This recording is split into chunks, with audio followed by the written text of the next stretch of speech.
Assalamualaikum warahmatullahi wabarakatuh.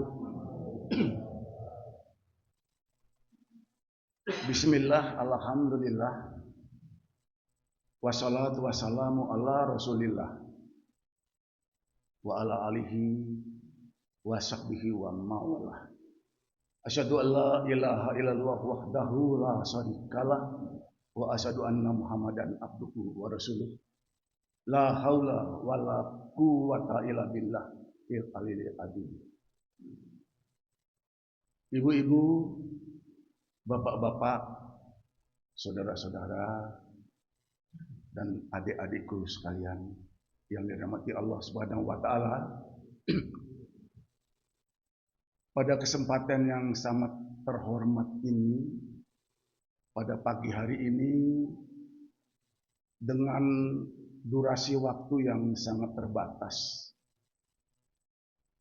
akan saya manfaatkan untuk menyampaikan salah satu dari firman Allah yang tersurat di dalam Al-Quran, surat Ar-Rahman ayat 60. Saya yakin hadirin sekalian sudah sangat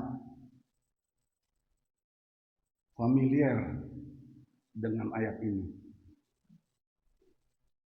Bismillahirrahmanirrahim. Hal jazaa'ul ihsani ilal ihsan. Tiada balasan kebaikan selain kebaikan pula. Jadi di sini Allah Subhanahu wa taala telah berjanji, telah menjamin semua kebaikan kita lakukan kepada siapapun, dimanapun, kapanpun waktunya, itu sudah pasti Allah akan membalasnya juga dengan kebaikan. Jadi berdasarkan firman Allah ini, berdasarkan janji Allah ini yang kita yakini, Allah tidak pernah ingkar janji. Manakala kita melakukan kebaikan kepada seseorang, itu harapan untuk mendapat balasannya itu bukan kepada orang yang sudah kita tolong, bukan kepada orang yang sudah kita beri kebaikan, tapi pamrih kita untuk mengharapkan kebaikan itu hanya kepada Allah Subhanahu wa taala. Tetapi apa yang terjadi pada keseharian? Realita yang terjadi di dalam kehidupan kita, tidak sedikit orang yang telah berbuat kebaikan terhadap sesama, telah memberi bantuan, telah memberi pertolongan, itu harapan untuk mendapat pembalasannya itu bukan kepada Allah, tapi kepada orang yang ditolongnya itu. Nah, ini suatu sikap yang keliru. Janji Allah untuk membalas kebaikan itu sangat besar. Mengapa dilupakan?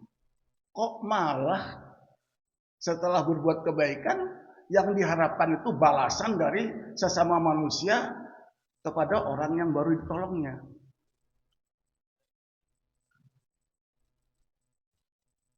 Sering terjadi. Dan saya juga pernah jujur saya juga pernah mengalami hal ini. Manakala setelah memberi pertolongan, setelah memberi bantuan kepada seseorang, kemudian orang yang kita tolong, orang yang kita bantu itu boro-boro membalas kebaikan kita, bahkan mengucapkan terima kasih pun tidak, kita jadi kehel. Timbul rasa benci, timbul rasa tidak suka kepada orang yang demikian. Padahal yang punya janji untuk membalas kebaikan adalah Allah. Bukan orang yang sudah kita tolong itu yang berjanji untuk membalas kebaikan kita. Bukan hanya keul, bukan hanya timbul kemarahan, tapi kadang-kadang keluar itu ancaman. Moal deui saya nulungan jelma nu model gitu. Tidak lagi-lagi saya mau menolong orang yang tidak tahu berterima kasih. Itu semua merupakan sikap yang tidak benar. Kita serahkan semua kepada Allah Subhanahu wa taala. Orang yang demikian.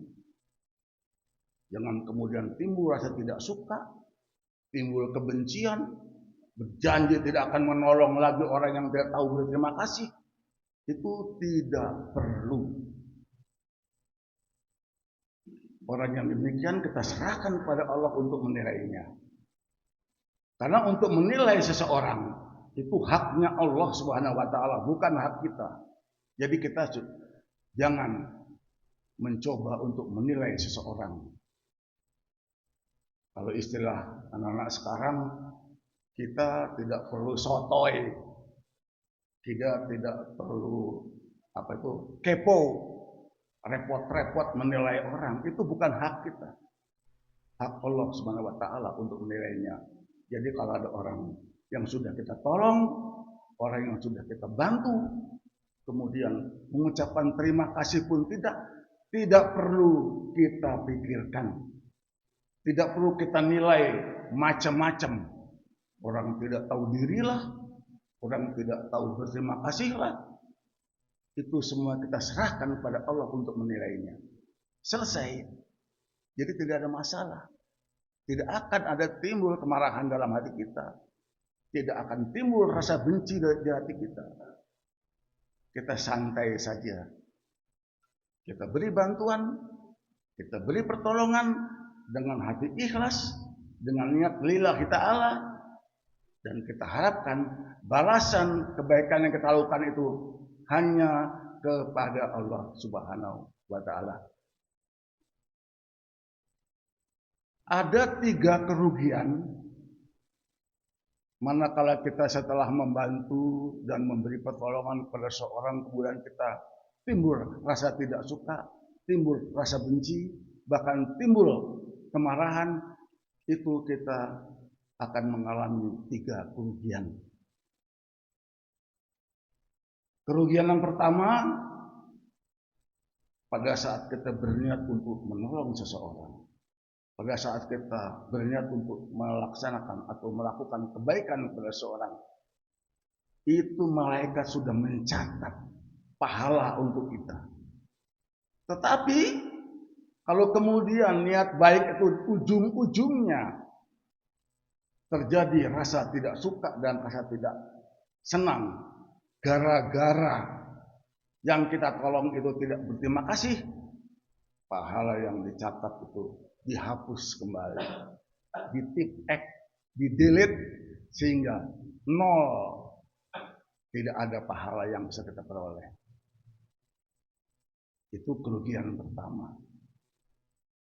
Kerugian yang kedua, kita kan punya niat bahwa di dalam menjalani kehidupan di dunia ini, yang kita cari kan hanya satu. Kita mencari ridho Allah. Nah sekarang janji Allah yang begitu besar untuk membalas kebaikan kita lupakan. Kita mengejar-ngejar, mencari-cari, mengharapkan balasan kebaikan dari sesama manusia, dari orang yang sudah kita tolong, yang kalau dibandingkan dengan balasan kebaikan dari Allah, itu tidak ada artinya, itu kecil. Nah ini yang membuat Allah tidak ridho dengan sikap yang timbul di dalam diri kita. Tidak suka, tidak senang terhadap orang yang tidak berterima kasih. Nah, karena Allah sudah tidak meridhoi apa yang kita lakukan, tidak meridhoi apa yang kita rasakan, artinya semakin jauh. Harapan kita untuk mencari ridho Allah itu semakin jauh, semakin sulit. Nah, ini merupakan kerugian yang kedua. Kerugian yang ketiga, ya jelas lah ya.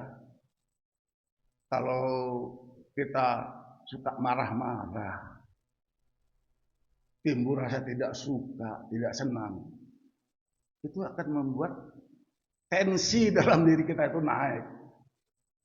Kolesterol kita naik. Gula darah kita naik. Akibatnya apa? Kita sakit. Nah, kalau kita sudah sakit gara-gara kita mempunyai perasaan yang tidak suka pada seseorang, gara-gara orang yang kita tolong itu tidak berterima kasih, siapa yang rugi? Ya kita sendiri. Jadi itulah ada 3 kerugian manakala kita tidak mengharapkan balasan kebaikan dari Allah, tapi justru mengharapkan balasan dari sesama manusia, balasan kebaikan dari orang yang pernah kita tolong. Mungkin itu yang dapat saya sampaikan. Saya sengaja tidak berpanjang lebar, karena hari ini bukan hari libur. Banyak ibu-ibu, bapak-bapak, dan saudara-saudara yang mungkin nanti harus bekerja di kantor supaya tidak terganggu. Maka penyampaian saat ini akan saya akhiri dengan ucapan terima kasih atas perhatian ibu-ibu dan bapak-bapak. Mohon maaf atas segala kekurangan dan kekhilafan, karena kekurangan dan kekhilafan itu datangnya dari diri saya, dan kebaikan itu hanya milik Allah Subhanahu wa Ta'ala. Billahi taufiq wa hidayah. Wassalamualaikum warahmatullahi wabarakatuh.